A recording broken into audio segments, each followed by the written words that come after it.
Good morning mga kanoli. Ayan, at andito pa ako sa Cavite. 7:18 ng umaga. At si tatay ay umuwi muna ng Taguig. Yung kasi ang bahay niya. At pero nung pagdating niya, galing kami ng Bicol, ay nagpagawa ako sa bahay. Pagawa ako ng kama sa kwarto, nagpagawa ako. Hindi ko na lang binlog yun kasi ayaw ng mga anak ko. Tapos noon, siguro mga 5 days pa lang, ay umuwi muna si tatay ng Taguig. At ang sabi ko sa kanya kay tatay, tay, standby ka muna tay. Pagka mayroon na tayong project ay tawagan kita. Pero kako, wag kang kumuha ng malaking project na magtatagal ka. Ayan. At ano pa ba? Siyempre yung team, ayan, tuloy-tuloy ang gawa doon sa bahay nila Bernadette. At yung sponsor ay nagsabi naman sa akin na antayin sana niya kami ni tatay. Sabi ko, ipagawa niyo na lang po kina Gatcho, kay Bayaw, para po kako meron silang content doon sa Bicol, or meron silang vlog. So yun, at ano pa ba? Siguro kung magawa ito si Becky, maging okay na, i-break in pa namin ni Kapobre, at pag okay na ay biyahe na, malamang baka ako lang pauwi ng Bicol, no? Hindi ko alam kung may sama o ganun, pero ako lang siguro, at saka si Papa. Andiyan pala si Papa, kasama ko pala si Papa. At ayun, hoping tayo na mas gumanda ang kondisyon ni Becky, para at least ay magamit-gamit pa natin. Kasi ay mukhang matatagalan pa tayo na makakuha ng brand new car. At kailangan na magsipag muna ng pagbablog. Tapos ipon-ipon, dagdag ipon.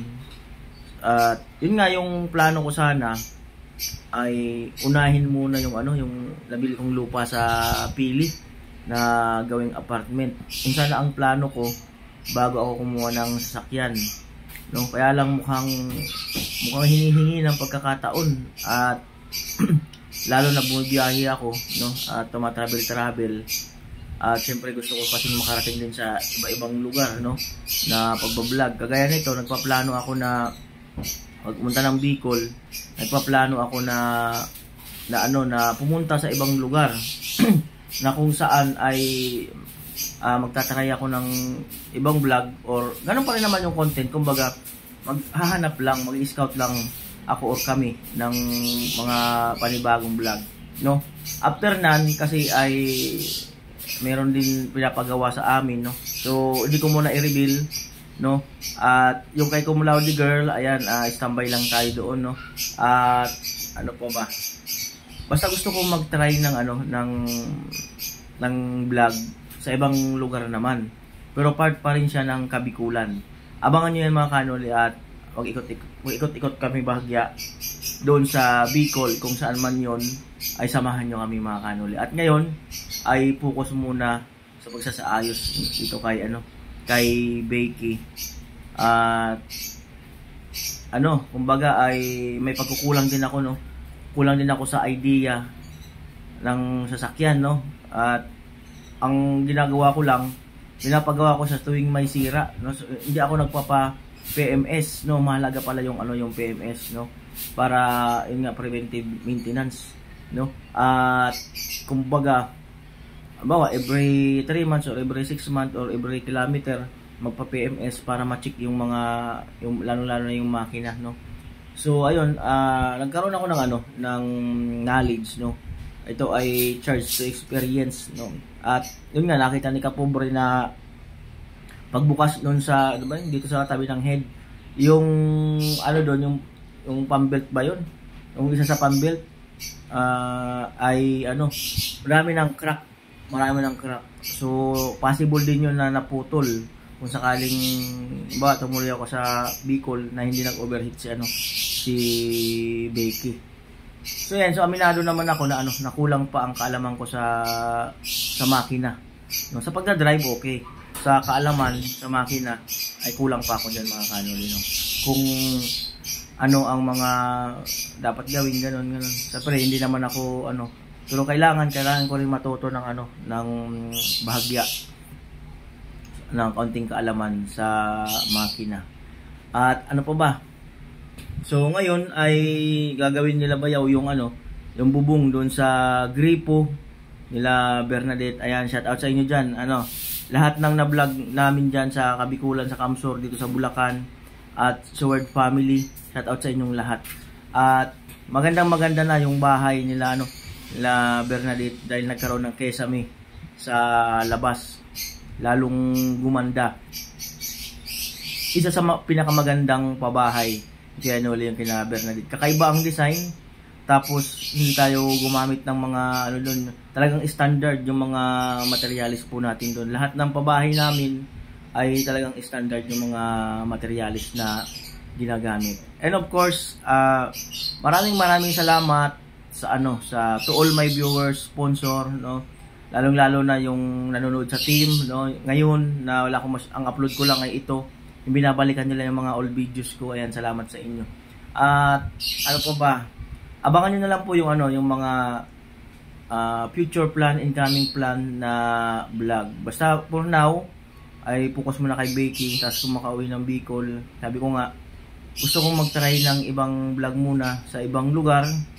At pagka ay yun na nga, pagka naobserbahan ko na hindi pa patok, so ayan, so meron tayong gagawin dahil nga may pinapagawa sa amin, so ganoon talaga ang pag-vlog, ay subok-subok lang, subok-subok yan. Pero ako ay lagi ako nagdadasal na okay pa naman yung channel namin, okay pa naman yung nakakasahod pa naman yung team, pero ako nagdadasal para sa aming lahat sa grupo, na sana ay makakuha kami ng trending vlog ngayong bare months, kasi para lahat ay masaya, maging masaya lahat ng part ng team, para at least ay kumita-kita sila or kami ng maganda-ganda. Kung mayroon man silang mga utang or mayroon silang plano na may gusto silang bilhin or may pinag-iipunan sila, so sana ay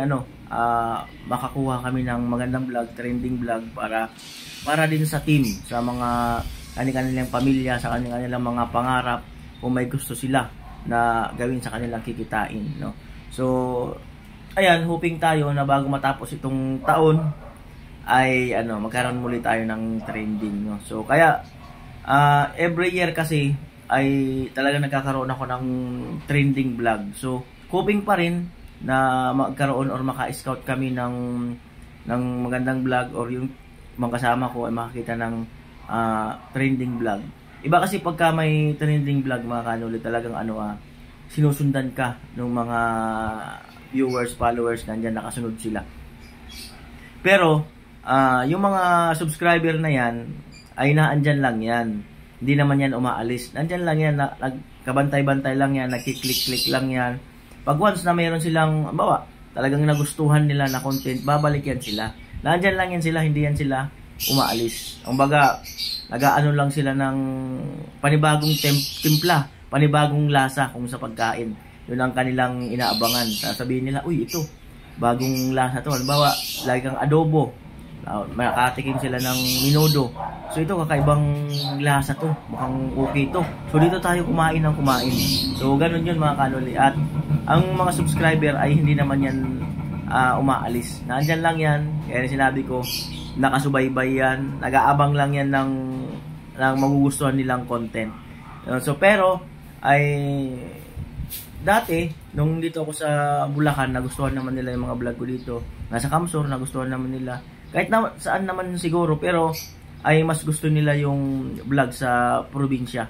Kasi nga, gaya nan sa Maynila, or nasa ibang bansa, lagi na sila nakikita ng mga ganyang tanawin, mga building, mga ganun. So, mas gusto nila yung nakikita nila yung kalawakan, bundok, ilog, palayan, yung mga ganun, yung mga nature ang kanilang mga gustong makita, So, sino kaya ang mapalad na susunod na mapapabahayan po natin, At katuwang ating mga sponsor, At ngayon, dahil sinabi ko, focus muna kay Becky para maging okay.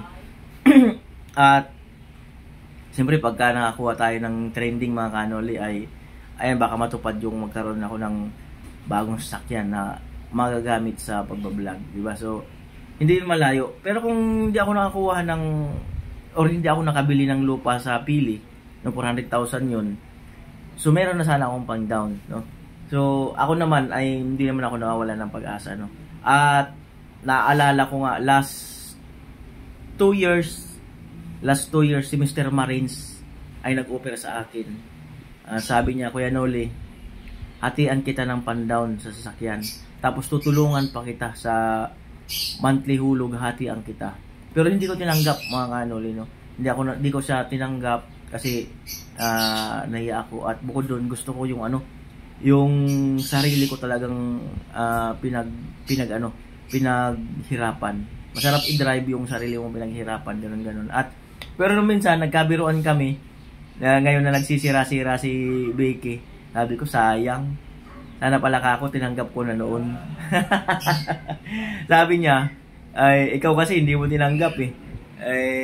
Wala, na-scam siya sa probinsya. Nadali siya ng na hindi vlogger yung naka-scam sa kanya. Na-scam siya ng 1 million mahigit, no. Yung isa ko ring subscriber, sponsor, na-scam din ng 2 million sa Pugo. Kaya sabi niya, Kuya Noli, hindi mo na ako maka-sponsor sa'yo kasi na-scam siya ng 2 million sa Pugo. So, ingat po tayo sa mga ingat tayo sa mga link na pumapasok sa ating sa ating cellphone, sa ating notification.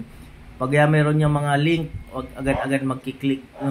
Kaming mga YouTuber, kaming mga nakakaalam na, ay hindi agad kami nagki-click ng mga link na nagno-notification diyan.